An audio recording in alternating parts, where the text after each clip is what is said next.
Que la paix du Dieu créateur du ciel et de la terre, du Dieu vivant et de Jésus-Christ soit sur vous.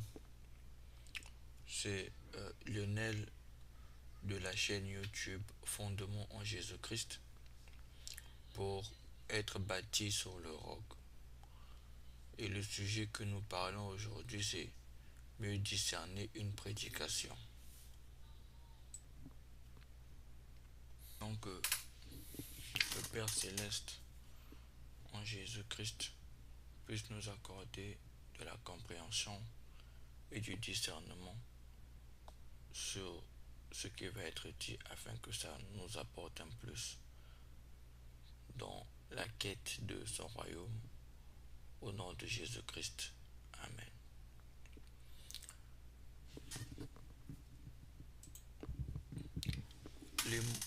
Les mots-clés de, de ce sujet sont versets bibliques, explication, attention, temps, discernement. Discerner la prédication, c'est aussi comprendre la prédication à long terme, après une semaine, 2 semaines, 3 semaines. Pour cela, nous rappelons que la prédication est composée de versets bibliques et l'explication de la parole, donc de la Bible. Donc, le cœur de la prédication sont les versets bibliques qui sont utilisés durant la prédication. Le squelette de la prédication sont les versets bibliques utilisés durant la prédication.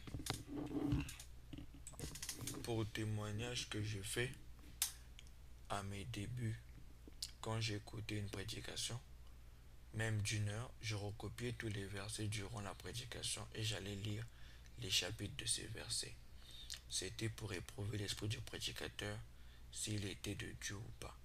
Ainsi, je lisais le chapitre pour vérifier l'explication, car c'était pour vérifier si ce qu'il disait était conforme aux autres versets bibliques et conforme au contexte, puisqu'il est écrit dans 1 Jean chapitre 4 verset 1, bien-aimés, n'ajoutez pas foi à tout esprit, mais éprouvez les esprits pour savoir s'ils sont de Dieu, car plusieurs faux prophètes sont venus dans le monde.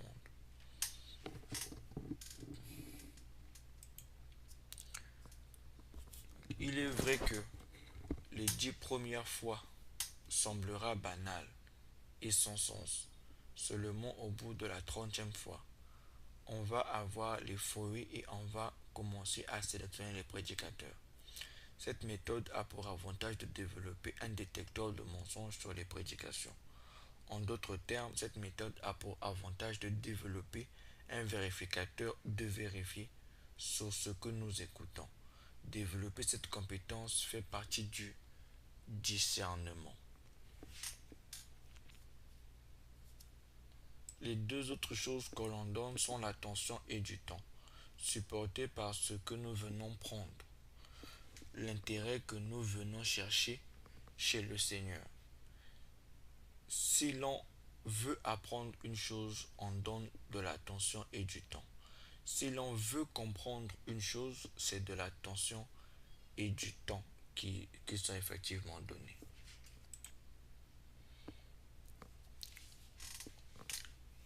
Ne soyons pas découragés du fait que l'on ne sait pas ce que le prédicateur va dire au début de chaque prédication. Mais en utilisant cette méthode, on va découvrir si le prédicateur sait de quoi il parle, si le prédicateur interprète bien et si le prédicateur reste dans le sujet de la prédication. Car ce sont les qualités des bons enseignants, surtout rester dans le sujet. Parce qu'il y a des personnes qui vont faire une heure de prédication, il y a un thème donné, mais il va aller par-ci, par-là, rentrer dans les sujets qui n'ont aucun sens, et cela, des fois, ça fatigue.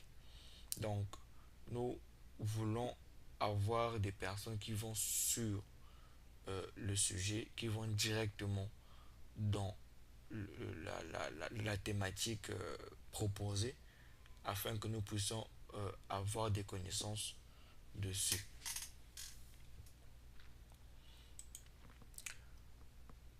Nous concluons